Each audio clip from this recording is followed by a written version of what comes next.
성부와 성자와 성령의 이름으로.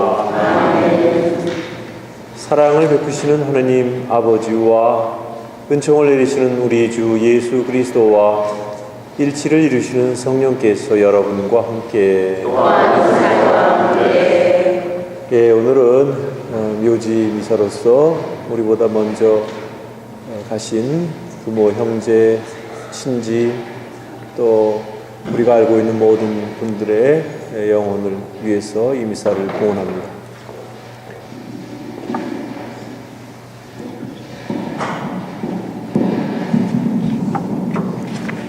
이제 여러분, 구원의 신기를 합당하게 거행하기 위하여 우리 죄를 반성합시다. 지혜서의 말씀입니다. 의인은 때에 이르게 죽더라도 안식을 얻는다. 영예로운 나이는 장수로 결정되지 않고 살아온 횟수로 셈해지지 않는다. 사람에게는 예지가 곧 백발이고 티 없는 삶이 곧 원숙한 노년이다. 하느님 마음에 들어 그분께 사랑받던 그는 죄인들과 살다가 자리가 옮겨졌다. 악이 그의 이성을 변질시키거나 거짓이 그의 영혼을 기만하지 못하도록 들어올려진 것이다. 악의 마력은 좋은 것들을 무색하게 만들고 솟구치는 욕망은 순수한 정신을 훼손하기 때문이다. 짧은 생애 동안 완성에 다다른 그는 오랜 세월을 채운 셈이다. 주님께서는 그 영혼이 마음에 들어 그를 악의 한가운데서 서둘러 데려가셨다. 그러나 사람들은 그것을 보고도 깨닫지 못하고 그 일을 마음에 두지도 않았다. 곧 은총과 자비가 주님께 선택된 이들에게 주어지고 그분께서 당신의 거룩한 이들을 돌보신다는 것이다. 주님의 말씀입니다.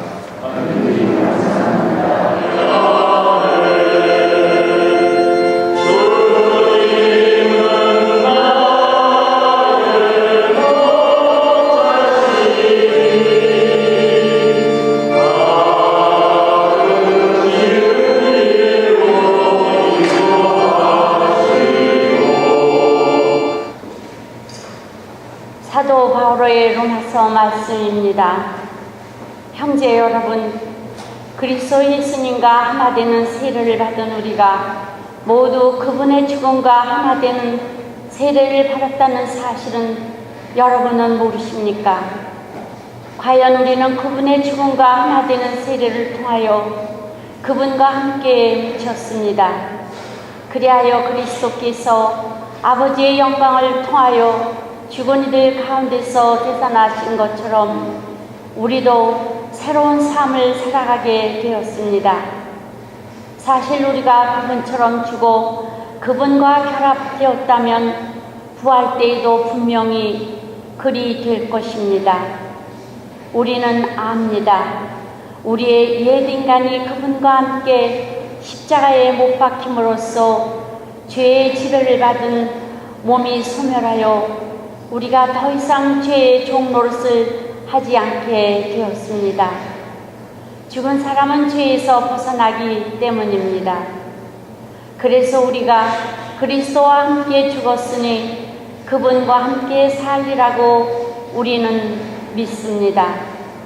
우리는 그리스도께서 죽은 이들 가운데서 되살아나셔 다시는 돌아가시지 않으리라는 것을 압니다. 지금은 더 이상 그분 위에 군림하지 못합니다. 주님의 말씀입니다. 주님께서 여러분과 함께. 마태오가 전한 거룩한 복음입니다. 주님 영광하소서. 그때 예수님께서는 제자들에게 이런 비유를 들어 말씀하셨다. 하늘나라는 저마다 등을 들고 신랑을 맞으러 나간 10처녀에 비길 수 있을 것이다. 그 가운데 5은 어리석고 5은 슬기로웠다. 어리석은 처녀들은 등은 가지고 있었지만 기름은 가지고 있지 않았다. 그러나 슬기로운 처녀들은 등과 함께 기름도 그릇에 담아가지고 있었다.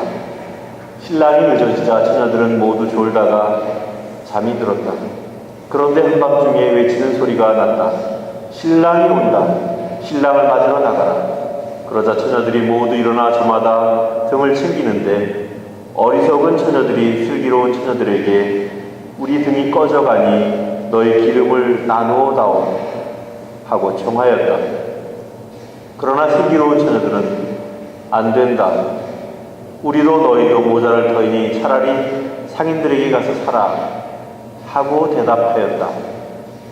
그들이 기름을 사러 간 사이에 신랑이 왔다. 준비하고 있던 처녀들은 신랑과 함께 혼인잔치에 들어가고 문은 닫혔다. 나중에 나머지 처녀들이 와서 주인님, 주인님, 문을 열어주십시오 하고 청하였지만 그는 내가 진실로 너희에게 말한다. 나는 너희를 알지 못한다 하고 대답하였다. 그러니 깨어있어라. 너희가 그날과 그 시간을 모르기 때문이다.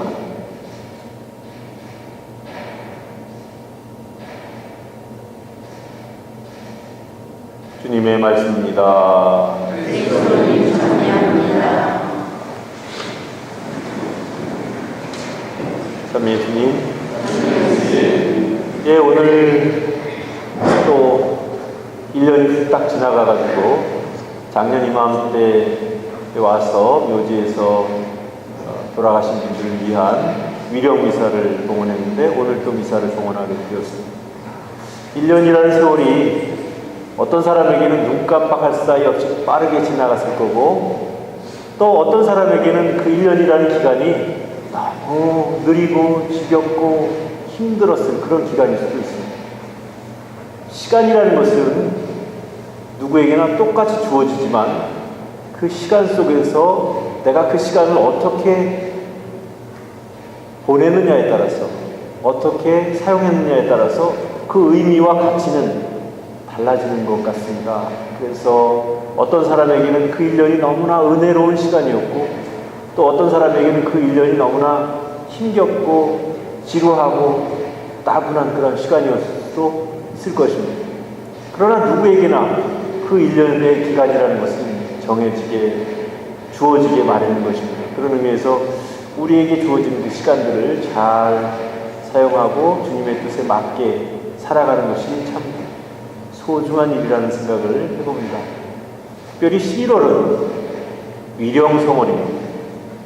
오늘 제가 마침 30분이나 일찍 묘지에 도착해서 이렇게 한 바퀴를 이렇게 쭉 돌았습니다. 돌다 보니까 거기에는 한국 사람도 있고 중국 사람도 있고 또 여기 미국 사람도 있고 베트남 사람도 있고 여러 많은 그런 분들의 무덤이 또 혹은 뭐 이렇게 안치한 안치소가 이렇게 있었습니다.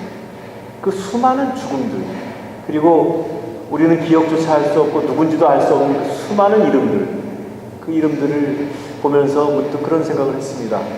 이렇게 많은 사람들이 이렇게 살다가 죽었고 살다가 죽은 그 증거는 겨우 이렇게 한 평도 되지 않는 그런 작은 공간에 이름을 석자 새겨놓고 그렇게 말았구나 하는 생각을 하면서 어떻게 보면 이렇게 많은 분들의 죽음이 이렇게 한 곳에 이렇게 모여져 있다는 사실 자체가 우리에게는 신앙인들이 우리에게는 죽음이라는 것이 죽음으로 끝나는 것이 아니구나 그런 확신을 주게 합니다. 만약에 죽음이 죽음으로서 끝나는 거라면 아마 묘지도 필요 없고 뭐 다 필요 없을 겁니다. 그렇지만 이렇게 돌아가신 분들을 소중한 곳에 이렇게 모시고 기억하고 그러는 이유는 우리의 삶이 죽음으로서 모든 것이 끝나는 것이 아니라는 사실을 우리에게 증명해 주는 확실한 표시가 아닐까 하는 생각을 해보았습니다. 그리고 또 한 가지는 이렇게 많은 분들이 묻혀있는데 아무도 일어나서 말하는 사람은 없어요. 살아있는 동안은 여러 가지 할 말도 많았을 거고 또 여러 가지 일들도 많았을 겁니다. 그렇지만 현재는 조용히 침묵 속에 잠겨 있습니다. 그러면서도 그 그 우리보다 먼저 돌아가신 분들은 우리에게 해주고 싶은 이야기가 있었을 것 같다는 생각을 했습니다. 과연 무슨 이야기를 해주고 싶었을까? 무엇보다도 잘 살아라. 잘 살아라. 시간을 잘 사용하고 시간을 허비하지 말고 정말 하느님의 뜻에 맞게 잘 살아서 나중에 내가 있는 이곳에 너희도 올 수 있도록 늘 준비하면서 살아라. 그런 말씀을 들려주실 것 같아요. 그리고 혹시 만에 하나 부족한 삶을 통해서 지금 연옥에 있는 사람들은 제발 나처럼 이렇게 연옥에 와서 고생하지 말고 나처럼 이렇게 지옥에 와서 고통받지 말고 잘 살아서 너만큼은 천국에서 하나님과 함께 영원한 행복을 누려다오 라는 부탁을 하지 않았을까 그런 생각을 하게 됩니다. 오늘 복음에 보면 10처녀의 비유가 나오고 있는데 그 중에 5은 슬기롭고 5은 어리석었다 이야기입니다. 잔치를 준비하면서 기다리고 있는데 신랑이 늦어졌어요. 그런데 슬기로운 처녀들은 등과 함께 기름도 준비하고 있었고 어리석은 처녀들은 등은 갖고 있었지만 기름은 준비하지 않았다. 그런데 한밤중에 신랑이 오자 그때서야 일어난 처녀들은 슬기로운 처녀들은 그 위급한 상황에서도 기름이 있기 때문에 그 기름에 등을 기름에다 채워서 혼인잔치에 들어갈 수 있었다. 그러나 평상시에 준비 없이 기름을 준비하지 않았던 그 처녀들은 허둥지둥하다가 그때서야 기름을 사러 갔지만 돌아왔을 때 문은 잠겨졌고 그래서 주인님 문 좀 열어주십시오. 아무리 문을 두드려도 주인은 나는 너희가 누군지 모른다 라고 대답할 것이다. 그런 이야기를 우리에게 들려주십니다. 이 이야기는 우리에게 참 소중한 말씀인 것 같습니다. 정말 우리가 평상시에 잘 준비하고 잘 살아야 될 것 같습니다. 그런데 기름은 무엇을 의미할까? 기름은 태우는 것입니다. 태우면 빛이 납니다. 다시 말하면 우리는 같은 세상을 살더라도 좀 열정적으로 살아야 되겠다.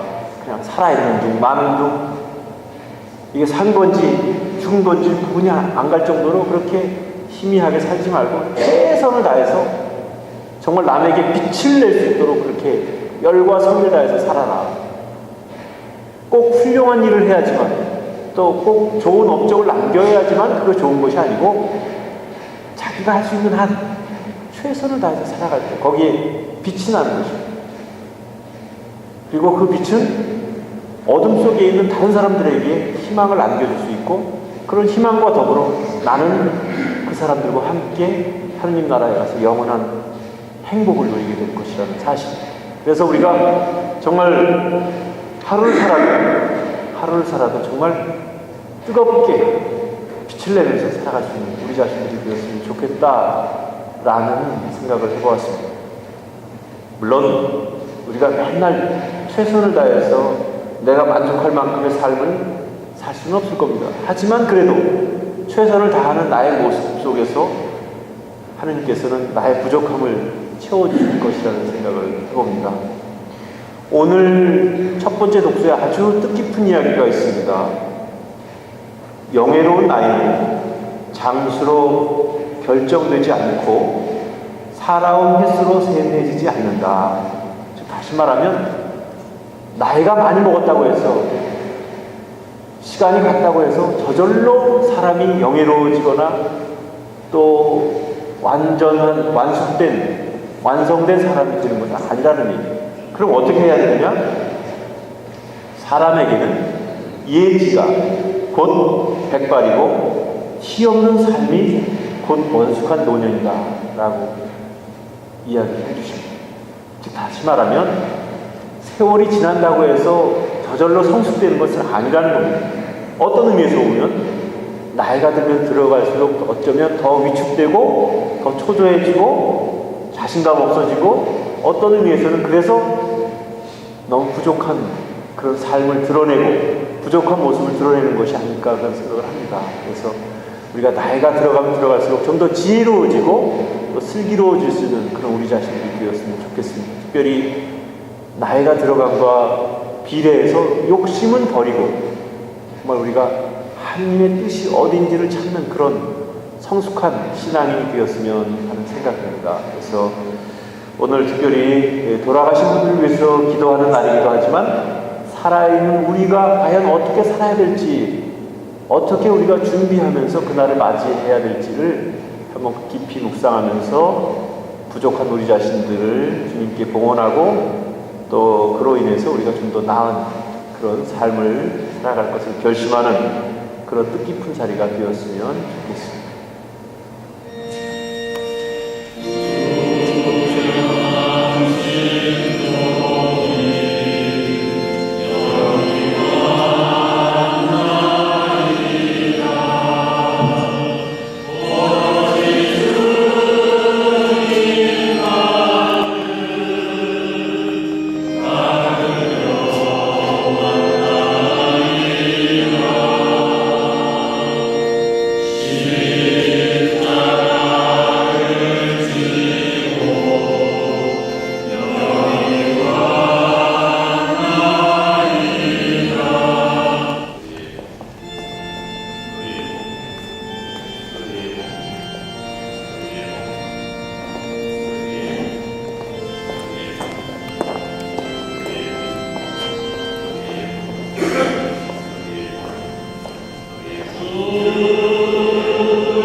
이 세상을 떠난 모든 이가 그리스도와 함께 부활하려 믿으며 모든 염려가 아버지 손에 맡겨드리나이다.